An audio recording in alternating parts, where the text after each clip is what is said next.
वांग खागो Bhabha pass का इतिहास। According to history, Bhabha Maheshwar ji 15 बिश तथा कुल्लू मनाली के एरिया को अपने अधीन करके जब पिन वैली स्पीति पहुंचे तो वह पिन वैली में तेलिंग गांव के ऊपर स्थित पहाड़, जिसका आकार देखने में महल जैसा है। महेश्वर जी उस पहाड़ के अंदर कई वर्षों तक तपस्या में लीन रहे। महेश्वर जी पहाड़ के अंदर से बाहर मोनाल पक्षी का रूप धारण करके निकलते थे। मोनाल इतना सुंदर होता था कि उसे देखकर परियां मोहित हो जाती थीं और उसका पीछा करती थीं।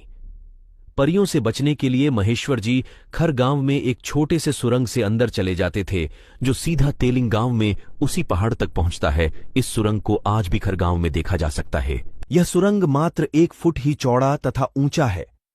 कई वर्षों के तपस्या के बाद महेश्वर जी अपने पुराने स्थान भाभा वैली आने के लिए रोज वांग खागो तक आते थे, और वांग खागो भाभा पास की ऊंचाई अधिक होने के कारण पार नहीं कर पाते थे, क्योंकि महेश्वर जी मोनाल बनकर ही बाहर निकलते थे और मोनाल अधिक ऊंचाई तक उड़ नहीं सकता था। महेश्वर जी खागो पहाड़ के ऊपर से उड़ नहीं पा रहे थे, तो उन्होंने पहाड़ को ही फाड़ कर रास्ता बना दिया, जिससे वांग खागो पहाड़ का आकार एक उड़ते हुए पक्षी की तरह बन गया और इस पहाड़ की ऊंचाई बहुत कम हो गई, जिसके कारण आज भाभा पास दुनिया का एकमात्र ऐसा पास है जिसे सभी प्रकार जानवर, घोड़े, गाय, बैल, भेड़, बकरियां, याक आदि सभी पार कर सकते हैं। एक समय स्पीति के लोग रामपुर लवी हो या अन्य व्यापार करना हो, इसी भाभा पास वाले रास्ते का उपयोग करते थे।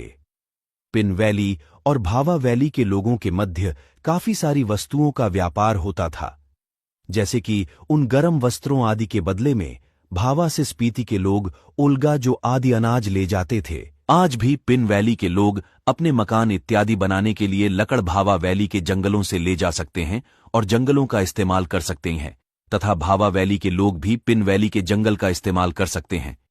भाभा महेश्वर जी का पिन वैली से बहुत ज्यादा लगाव है। पहले पहले भाभा महेश्वर जी हर वर्ष पिन वैली जाते थे, बाद में कुछ कारणवश नहीं जा पाए।